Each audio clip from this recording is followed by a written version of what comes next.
Good morning. Hello, hello.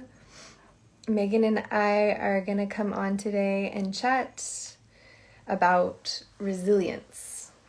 Resilience when it comes to our health and how we're feeling on a daily basis. And talking about kind of our definitions of resilience. I'm going to bring Megan on right now.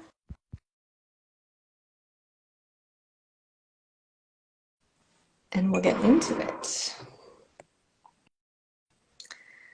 Let's see.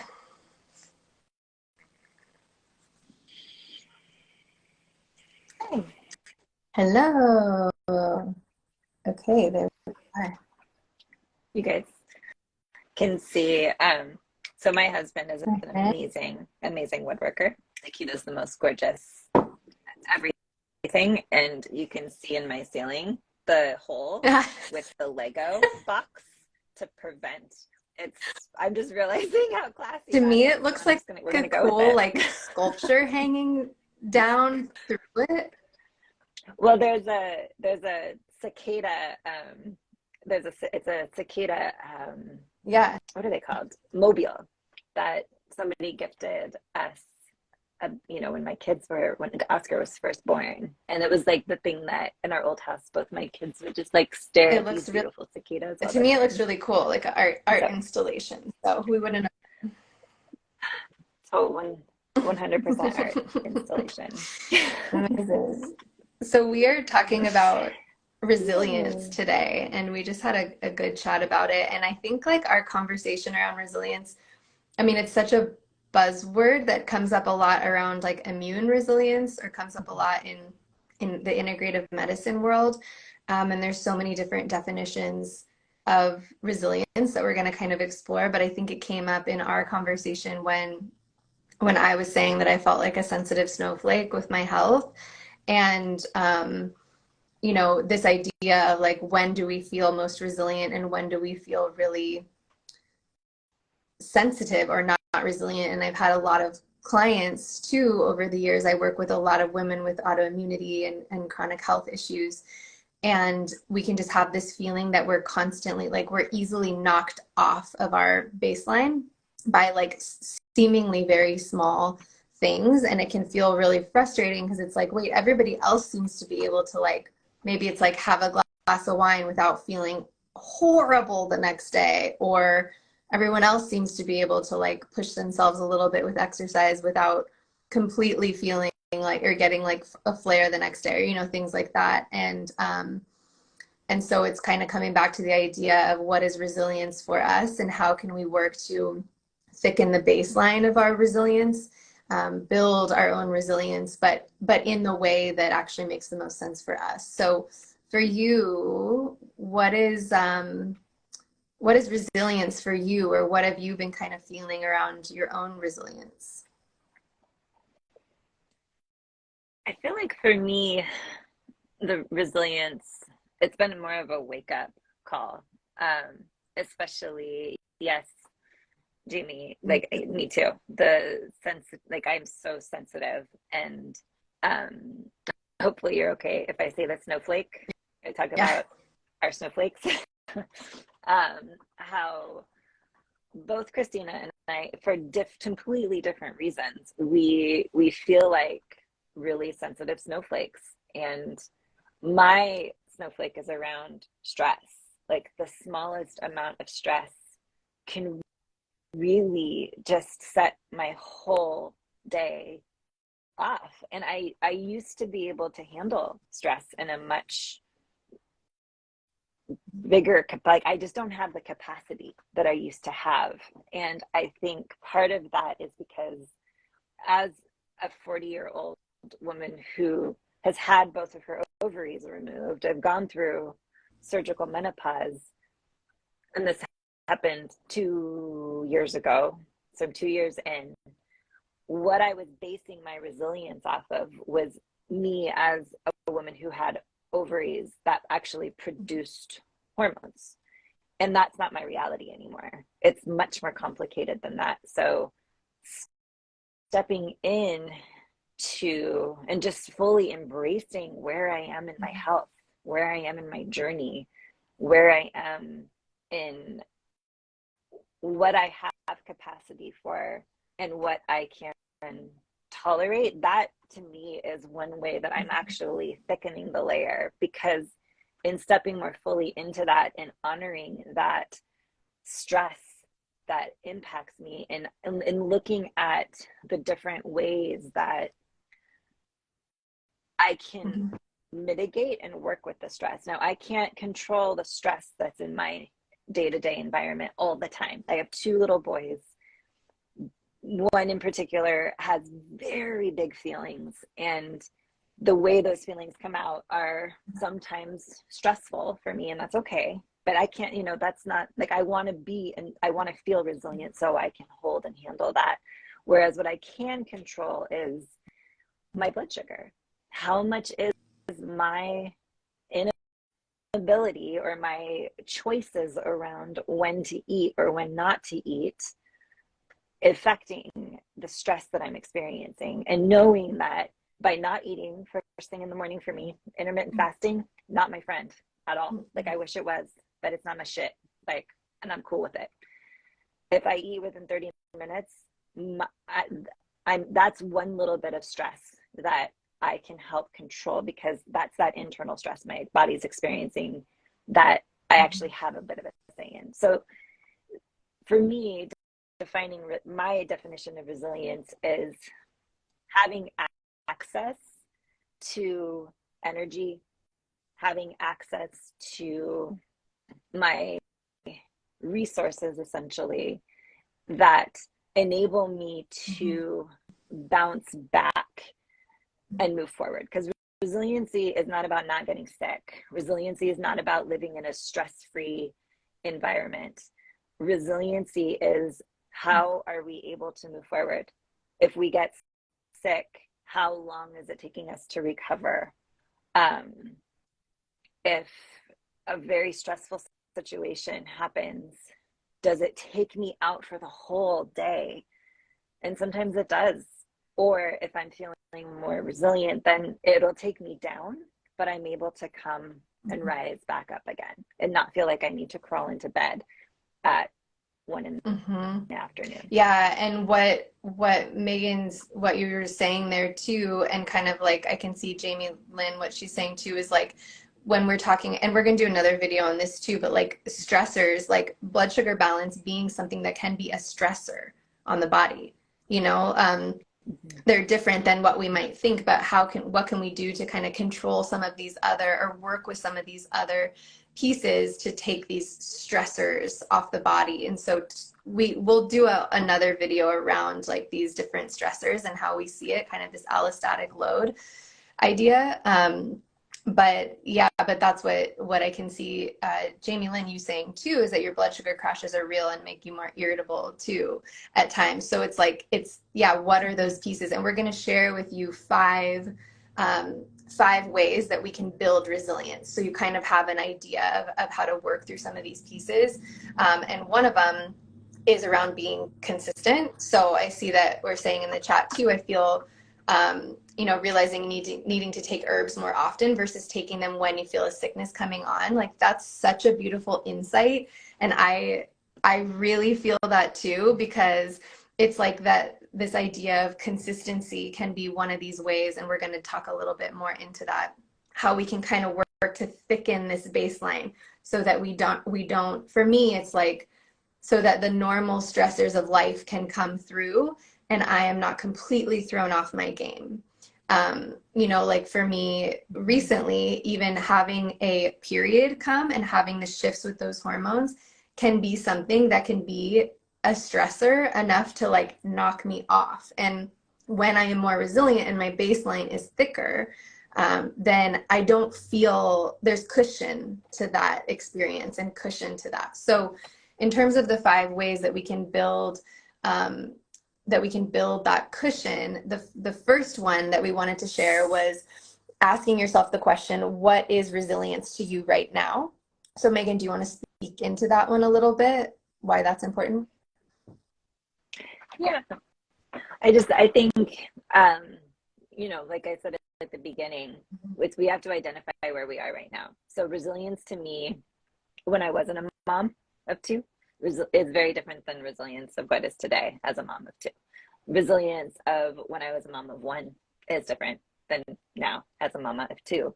So it's really allowing yourself to ground into your reality now. Um, and what is happening for you? What is your day to day? What does it look like? And identifying it from there. One thing I noticed myself, like if I see someone on Instagram define their resilience or define their strength or Mhm. whatever, I'm like, oh, that's it. That should be mine. Like I should be like Sarah Gottfried. I should be more like Organic Olivia. Like, first of all, very opposite ends of age spectrums. Like I land probably right in the middle of those two. And what is mine? Like I feel like even with Instagram, we're constantly seeking out, right? We're looking for inspiration from other, and that's all great, but at what point are we missing the mark on on what we need as the individuals that we are? So I feel like that's a big piece, and looking at where are you in your life? What is your reality? Um, what's going on for you in this season? Are you in winter? Are you in summer? Where are you at? And what is your body asking you for Mhm. on a deeper level? So that's where I Mhm. like to go with Yeah, that question. I like that a lot. So our second tip is around identifying the practices that feed you. And I think from that place of knowing, like, what does resilience look like for you in this moment versus someone else or someone outside of you, then we can start to see, like, so for me, resilience right now would be to be able to have a period next week and feel okay.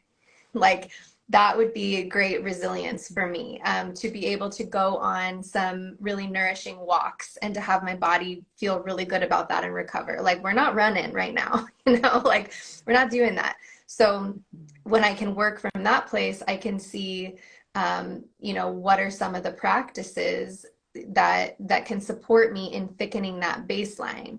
Um, and then we also ask, our third piece is identify the foods that make you feel nourished during this time, because food is such a beautiful anchor to really help us, give us the micronutrients, macronutrients we need, stabilize our blood sugar, which we'll talk about more too. But like identifying those things for yourself. So just so we can have examples, Megan, like for you, what are some practices that are feeding you right now, or even foods that are making you feel nourished? Yeah. So for me, running is my running is I am a runner. I don't run far. I don't do marathons, but I run, between 3 and 5 miles, 4 times a week. And it's like I love it so much. Mhm. Like it's very meditative. I listening to the birds, sometimes listening to music, or having conversations. It's a deeply restorative practice, which I know for some people would be like running is not restorative. But for my mind and for my anxiety, it is like what it does for me is like I hold it as a sacred practice. Like running is a sacred practice to me. Um, having time in the morning before my kids get up and go to school. So typically that involves me lighting a couple of candles, having it being beautifully dark. And then I write and I just write whatever's coming through, or sometimes I'll read something inspiring. And, you know, it's not long, honestly. Sometimes it's 5 minutes, 10 minutes. I wish it was longer, but just that practice of even lighting the candle and getting the pen out, and whether I write a whole page or whether I write 4 sentences, it makes all the difference for me. But in order to do that, I have to feel resilience. And then foods right now, um, in the Pacific Northwest, it's pretty cold, but I've been really craving drinking a smoothie, mainly just because I have been having a hard time getting food into my system, just being busy. So making a really warming smoothie with, I use an herbal tea blend as the base, which I can share about. But I find that's a really good way to get some good herbs in. And then I do beets, I do oranges, I do ginger, And this week I've been doing frozen strawberries that I picked from back in the summer, which has just been amazing. But that's been helping me stay. And then I add in protein powder. That's been keeping me really grounded, and also just knowing that I'm nourishing my body in that way. That really helps me stand in the actions I'm taking that contribute to my I resilience. love that. And with the tea, using tea in your smoothies, if anyone is interested in that, I'm going to put in a plug for our free workshop that's on the 15th. And we'll talk Oh yeah, about it more, I but forgot I'm doing that. we're going Yeah. to talk more about how to use tea and how to use herbs in your day-to-day life and bringing these in. So we'll talk about that more at the end, but you can, at the link in our bio, you can sign up and it's free and it's on the 15th. We would love to see you and be with you. The fourth piece of building resilience that we were that really supports is finding consistency, and that's kind of what we were talking about before with Jamie Lynn, what you're saying.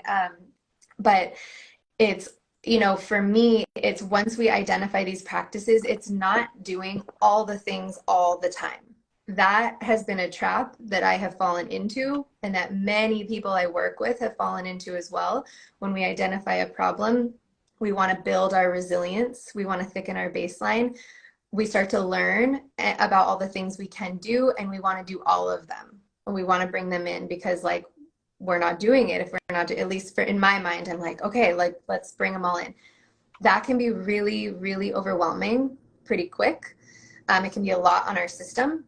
And so finding consistency with just a few of the practices, like a few of the things Megan said, you know, finding those things for you. It can be one or two things that can really help. But with the consistency, even if it's just bringing in, you know, a smoothie or putting tea in your smoothie, or for me right now, I'm like weirdly into like juice. Juice is just not a thing I'm not into, but I bought this like mini little juicer, and I'm just bringing in this fresh juice in the morning, and it's really nice and it's feeling really good, and I'm going with that.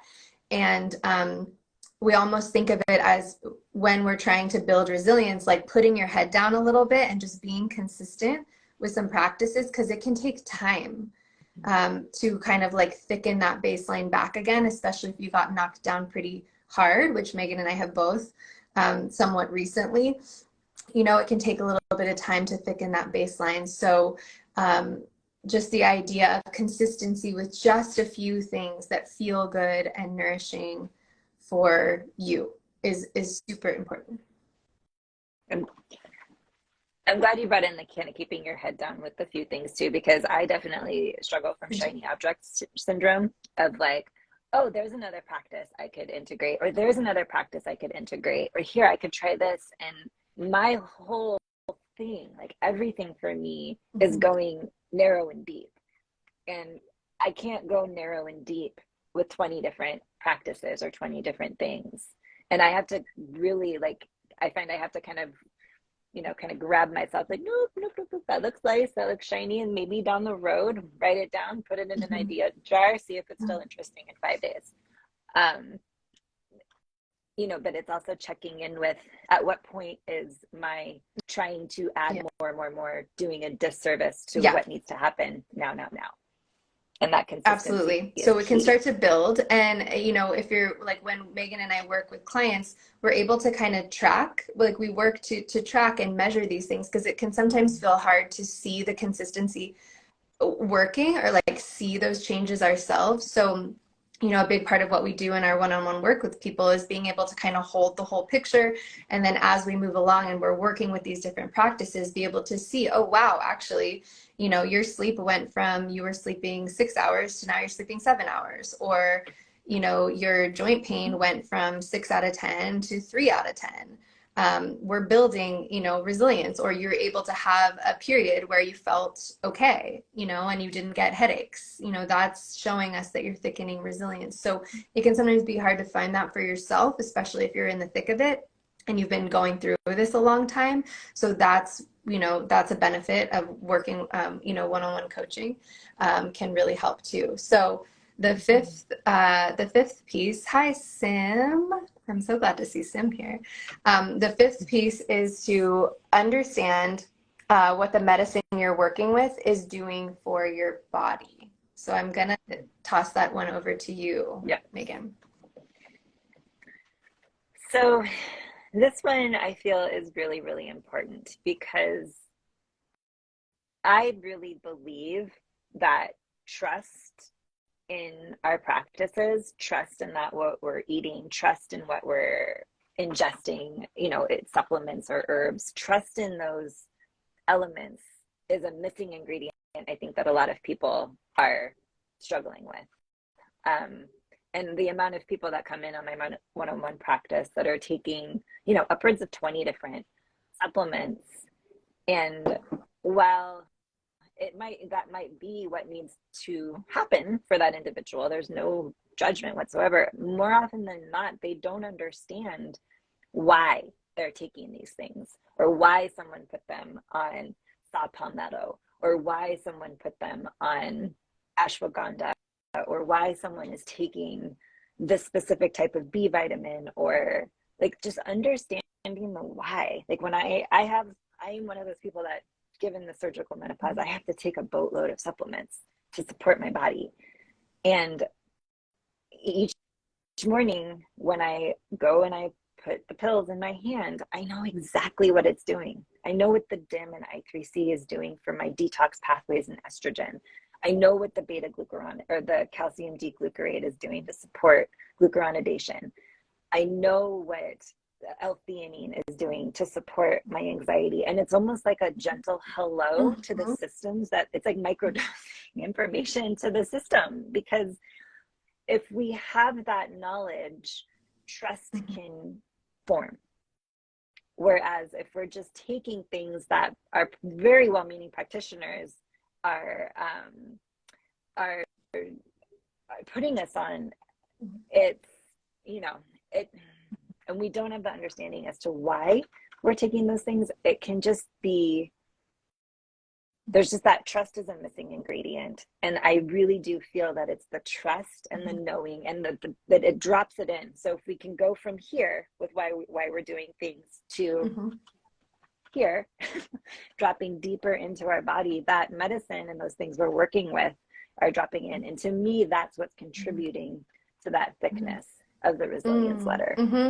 Yeah, and you don't have to be a doctor, expert, or herbalist or any of this to feel like you understand what these pieces are doing. And if you have questions about what you're taking and how it's affecting you, because it can be confusing, especially like we have a lot of clients that will go work with a practitioner where they may not have a ton of time with the practitioner. So the practitioner wants to support them as much as they can within the hour they have. Like that sometimes happens with my naturopaths or, functional docs who I love, but they're like, okay, I've got an hour with you. I want to make sure I give you everything you need. So you can come away with like a lot of stuff and information, and then it can feel like, wait, what's for what? What am I doing? What is this actually helping? So if you have questions about that, feel free to message us. We're super happy to talk through it. Yeah. Like a little voice memo on here, or we can do another live on some of these to talk through it, because then and it doesn't have to be supplements. It could even be the foods, or like my juice right now, that I'm making. I'm like, I think of it and I'm like, oh, this is helping my little liver that had to work really hard last month when it had to take some medications. Like, it's just like like you said, it brings the energy from here to here back down in the body. And that is really key, we believe. And actually like the fifth part of building resilience. So again, I'm going to just read back through those 5 really quick so you can have it. So you're asking yourself, when we're looking to build our resilience and thicken our baseline, we're asking, what is resilience to me right now? We're identifying the practices that feed you. We're identifying the foods you feel nourished by. We're finding consistency with these practices, and then we're understanding the medicine that we're working with. We're understanding what it's doing in our body. So we're kind of moving the energy from here to here. So that's a really, really great place to start and to kind of think about. And please reach out to us if you have questions around this process. We're super happy to help. We each do one-on-one nutrition coaching, and we offer different group programs. We don't have a group running right now, but we will soon. And we're super happy to help you with one-on-one support as well. And just send us questions, because we're going to be coming on and talking and sharing things live too, because it can be confusing out there, and we really want to help. The other piece too, anything else you want to say on that, Megan, before we talk about the tea? I, I don't. I think we're good. And I just want to acknowledge Jamie. Yeah, I think it was Jamie that said knowledge is power. And I'm so glad that you listen to Feed Your Wild. Vanessa, we love That's Vanessa. awesome. She's the Yeah, best. thanks for being with us too today and sharing. It's really helpful to know that we're all kind of working through this, and we're all trying to build our resilience, and then we can all do it together. So we want to invite you too to our, like we said, our herbal workshop that Megan is leading on the 15th. So do you want to share a little bit more about it? It's free. It's on the 15th. It's at Yeah. 11 Pacific, but if you sign up, you'll get the recording, and the link is in our bio. And then I'll let you take it away, Megan. Yeah.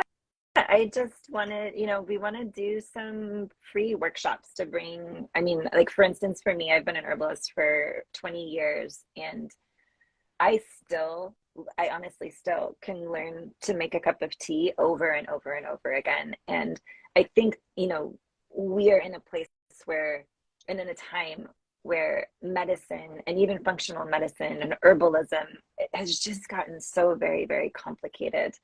And I really want to help people ground in. And what I mean by grounding in, Christina had to keep asking me, what do you mean by grounding in?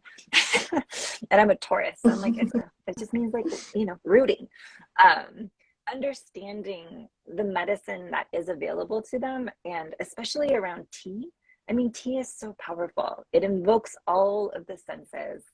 There's so many different ways to make tea, and I think it oftentimes gets overlooked because there's extractions and standardized numbers. And while all of that is true, to me, the very essence of slow medicine is tea. Like when I first came to the concept of the slow medicine collective, I likened it to the practice of tea. And I really do feel that, and tea is an ancient practice. On it, like if at its core, people have been taking plants and water and putting the two together for a really long time. And that was their medicine, So I really want to come back to tea. I want to spend an hour teaching about tea. It'll be really fun. I will be really nervous because I've never done a workshop like this before, but I'm really, Yeah, really it's going to be excited. great. And it's, Yeah. what we'll kind of cover are the four main ways to make tea, so that you're kind of getting your herbalism 101 here with this. We're also going to learn about the best herbs to start making tea with and how to brew them, so you can, go out and either find herbs or get them, and really have these concrete skills to kind of know what you want to bring in for your body. And then how to incorporate into your daily practice too. So like what we were saying about the just having a cup of tea, but also using tea in herbal smoothies, or when to bring in tea. Megan has a lot of wisdom and insight around that. And in terms of who it's for, literally anyone, like Anyone. any Yes. clients. We're inviting a lot of our clients who want to learn more. If you're dealing with stress or anxiety, if you're dealing with health issues and you really want to just be able to bring in and work with tea, like Megan said, it's a really nice way to incorporate all of our senses into this and to slow us down a little bit. It's also for practitioners. If you're wanting to bring more herbal resources and rituals into your clinical practice, this is for you as well, and a great place to start. So we would love to see you all there and be in community and drink some tea together. Yay. Amazing. Yay. Well, what a That was fun fun. Instagram live. Thanks. Yeah. Yeah. Thanks All for being right. here, We'll talk to you everybody. soon. Bye.